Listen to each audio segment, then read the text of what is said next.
Good morning, everyone. So, I don't know who this is for, but this could change the way you entertain people. This would change the way who you talk to. This would change what you watch on TV, what you listen to on the radio. This will change all of that. This will make you more holy.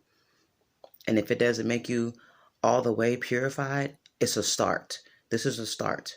So I don't know who this is for, but just listen. Okay? It's for someone. If the Lord had me write it down, it's for someone. Stop entertaining certain people because you catch what's close to you. You catch what you entertain. If a woman tags you in a lustful picture, you can easily catch that disease, and you can also start to post lustful pictures of yourself. You catch what you allow in your life. If your context makes you feel some type of way, the people in your phone that contacts you, clear out your context. Start over. You ever realize that you'll be in a good mood while you're listening to someone tell you something. You'll be in a good mood while you're strolling up and down your Facebook and you're looking at people doing things that they shouldn't be doing, people blasphemy, people, saying things they shouldn't be saying. These things won't bother you while you're looking at it until you get off of Facebook, or until you turn off the TV from the show you're watching, or until you hang up the phone from the person that you're listening to. And then you start thinking about what you just saw, what you just heard, and it changes your mood. It's the same thing when you're eating a whole box of cookies. It tastes good. Your taste buds love it. It tastes good while you're eating it. You're not thinking about, if I eat this whole box of Oreos, I'm going to get sick. My stomach's going to start hurting. I might have to keep using the bathroom. I might throw up. You don't think like that. When you're drinking lots of alcohol, you don't think you're going to get a hangover the next day. It feels good at the moment that you're drinking it. It feels great. You're like, yeah, it feels great. But you don't get sick until that next morning or that same night. It's the same thing when you entertain something, or when you're listening to something, or when you're watching something, or when you're listening to something. It's the same thing. You don't get sick right away. You don't get sick until a couple of minutes later.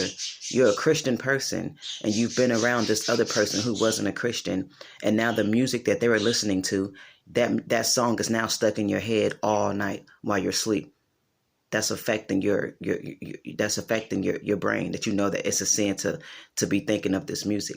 And so you don't get sick of something until minutes later, or until a couple of hours later. Does this make sense to you guys? Okay. So your mood can change. Minutes later, hours later, your mood can change. You don't get sick of it while you're doing it. You don't get sick of it while you're entertaining it. Okay. So I don't know who this is for, but your eyes. Be careful what you watch with your eyes, because your eyes is the temple of your body. Okay? So if your eyes become dark, your whole body becomes dark. Based off what you continue to watch with your eyes, movies, things that's entertaining. Your friends, they're doing things that's not holy in front of you, but you're watching it with your eyes. Your eyes then begin to think about what you saw. So then it becomes you. It becomes in your mind. Even if you're not doing these things, you took it in with your eyes. So now you're thinking of it, and when you think of it, then it gets in your heart. So be very careful, because once it gets in your heart, you want to tell somebody. So then it's going to come out the mouth. See, it's not what goes in the mouth that defiles a man, but it's what comes out the mouth that defiles you. So whatever you take in with your eyes, you think about with your brain, it goes to the heart, and then it comes out the mouth. Now it defiles you. Now you are sinning because of what you saw with your eyes. You're now talking about it. The Bible clearly explains, don't talk about anything unless it has to do with the Bible or teaching someone the word. Yet a man that holds his tongue holds his life. So I don't know who this is for, but your thoughts becomes you. Whatever you take in with your eyes, it becomes you, because then you start to think about it. So you ever listen to a song and then it just changes everything you was just thinking about, because now you're thinking of this song you just heard. You'll even start singing the song and it won't even be a good song. You'll be like, I can't sing this song. What am I doing? And you'll try to get this song out of your head by replacing it with something else positive.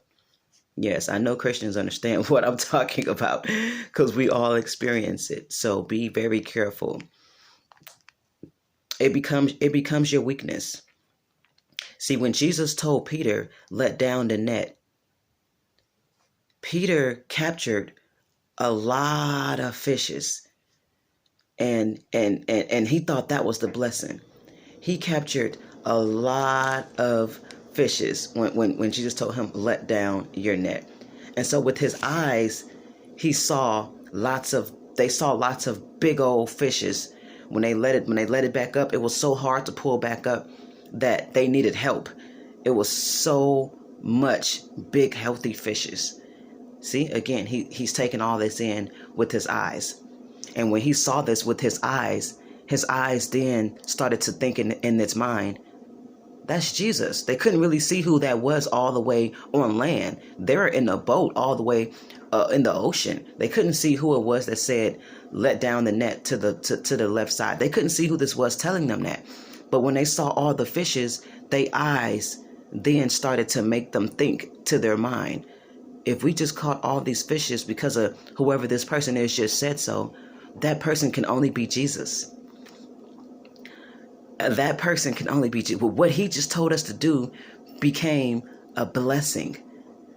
This person can only be Jesus. That wasn't really a blessing. They thought it was a blessing. It was beta. It was beta to get them to come to shore, to come talk to him so that he can ask them over and over, do you love me? Do you love me? Do you love me? Take care of my sheep. Do you love me? Do you love me? Take care of my sheep. So it was beta. Okay. Know when you're in your beta season. I'm going to do a dropping on that next, but it was beta. And so they got the fish and they thought with their eyes, that's Jesus. And of course, his favorite jumped out of the boat and swam all the way to him. And when they got to him, he said, bring those fish so we can cook them. Bring those fish. What they didn't realize was Jesus was already cooking some fish of his own for them. They didn't even have to put their own fish on to be cooked. Jesus was already cooking some fish. He told them to catch the fish and he was already cooking some fish. You see how good Jesus is? Overflowing blessings. But it's what you put in your mind. When he blessed them, they put in their mind, that's Jesus. They thanked him right away. That's Jesus. Do you do that? When you come home from work, do you say, thank you, Jesus, for this job? When you come home from work, from driving in your car, do you say, thank you, Jesus, for blessing me with this car to make it to work? Think about this now.